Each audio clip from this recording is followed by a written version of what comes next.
Good morning. Welcome to another episode of Below the Line. And today with me, I have Mr. Victor Afolabi. Nice to have you on the show Thank you this very much, morning. and thanks So for just a having me. quick introduction. Who are you? What do you do? Okay, my name is, like it said, Victor Afolabi is my name.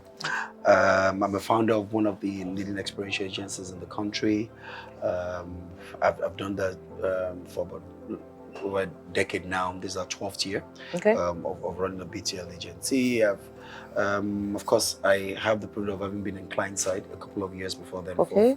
For 4 to 6 years before then, I was on client side, first in sales, and then had marketing experience in brand management and all that before the venture into the other side of the coin. So I keep saying I have the benefit of seeing both sides of the coin. As both been on the client side, I've been on the agency side. One for about 6 years, the other I've done for about 12 years thereabout. Okay. Okay. So how can you say your experience being on the client side? How has that informed your decision, your practices, not being on the agency side?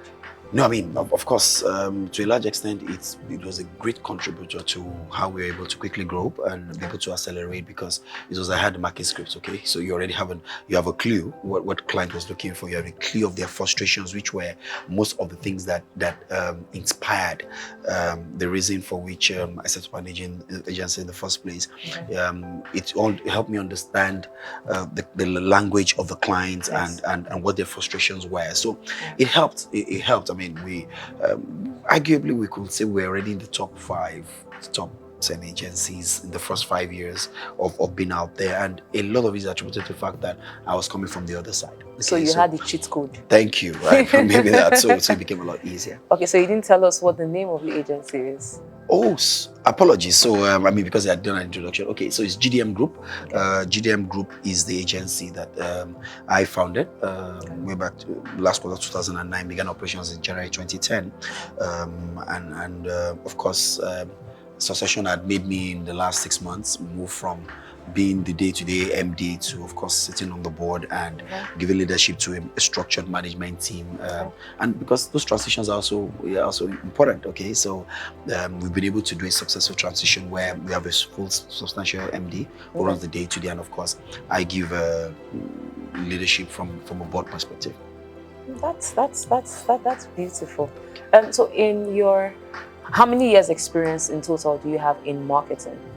Yeah, so in marketing today, I think we're nothing less than 16 to 17 years experience. Then in experiential marketing? In experiential marketing as a core, these are 12 years. So it gives you an idea of what it is. So it was 2 years in sales, 4.5 years in marketing, brand management, and 11.5 to 12 years in experiential. So it gives you what the span of the scope of work. Okay, so in your experience with experiential marketing, my question would be, do you think there is a niche, or is there a relevance or a connection between experiential marketing and AppCon? Yeah, okay, definitely there is, okay.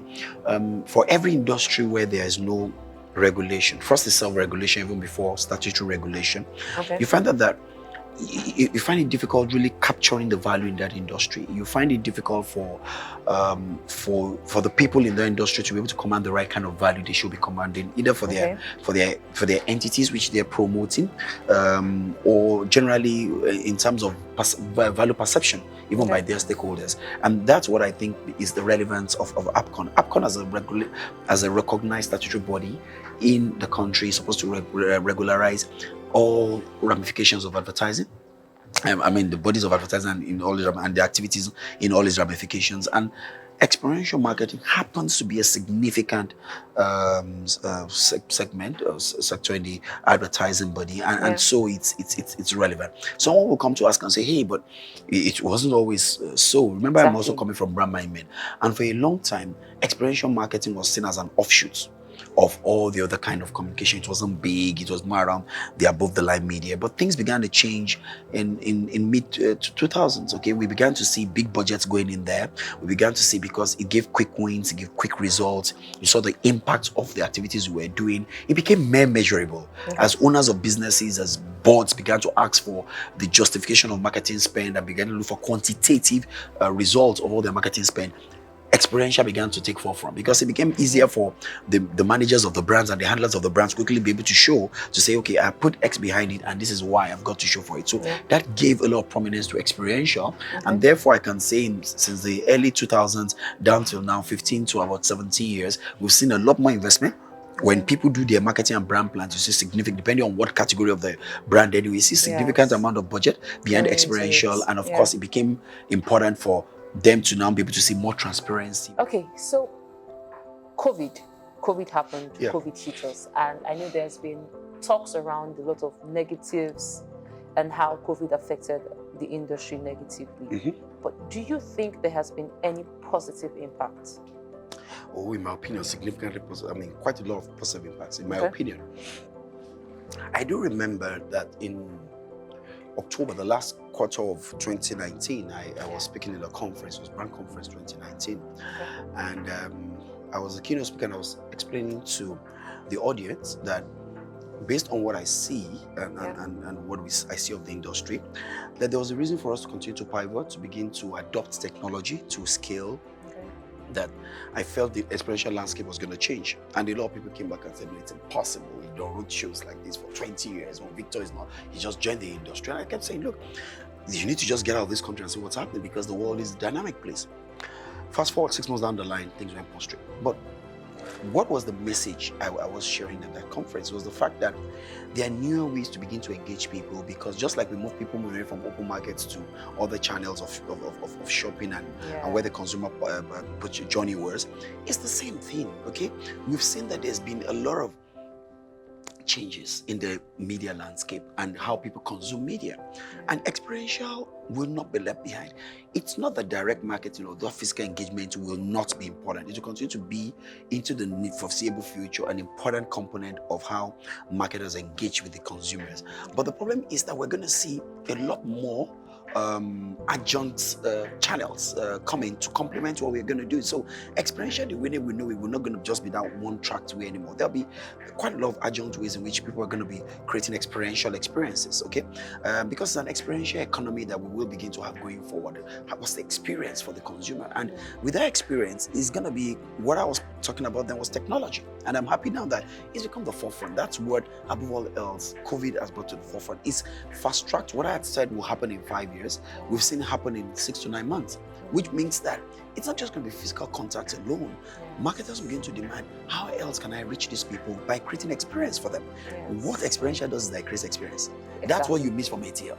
So what the core of experiential is experience. Question is, how do I create an experience for you without having a physical contact with you? Simple. And the only thing that has brought to the fore is that we've seen how technology has been able to help marketers still create that direct engagement, feedback, tailored messages, direct engagement with the target audience. And that's what I see that is a positive. It's fast-tracked, that is accelerated, that which we had seen, coming. It's made it coming faster. And it's caused us to, of course, disrupt it, because you do not have a new industry without a disruption. It's disrupted what we used to know. Some previous competitive advantage have waned and new ones are emerging. And the question is, for us to survive, we need to embrace those new competitive advantages and see how to leverage them forward. And for me, it's around creating experiences, around merging technology to create new and unique consumer experiences. Okay, and that's what I see. In your opinion, what are these innovative ways, innovative ideas, the technologies that we need to embrace now with the reality of COVID? Before now, we're doing quite a number of conferences, okay? And now we've seen that people are doing virtual conferences, okay? Technology has made that possible. Now we're creating an engagement with people. You're doing a product launch and you want to have a 3D product. The question is, why are people not using holograms? Why a hologram is becoming a big thing globally, and you are doing product unveils. Look, there's nothing we're doing that we cannot get technology to undo it, to create those experiences, targeted messages that people, you want to get them and do your brand communication and and educate them directly and get feedback responses. There are chatbots being deployed on websites and so there are many ways that technology can disrupt this. Artificial intelligence, you can train a machine and it will sound like the brand a brand consultant in the aisle in a store. You know, so while I do not have all the answers to all the things we used to have in Experiential right now, but the market is dynamic and things are changing. Remember, the current consumers are digital natives. They were giving back to the generation where there was internet and all that. Yes. And the way they consume media and information is not the way that it used to be consumed. The way you old folks used to consume it. Depending if I'm old. So the question is, it's changed. So they do not understand why. I mean, see what's happened to e-commerce. They're shopping for their food, their clothes, their groceries, everything. They do everything on their phone, on their mobile phone. You won't be able to create an experience outside of that. You need to begin to see how you can create an experience in that same mobile phone. Because that's the way they are consuming. That's their consumer or their shopper journey.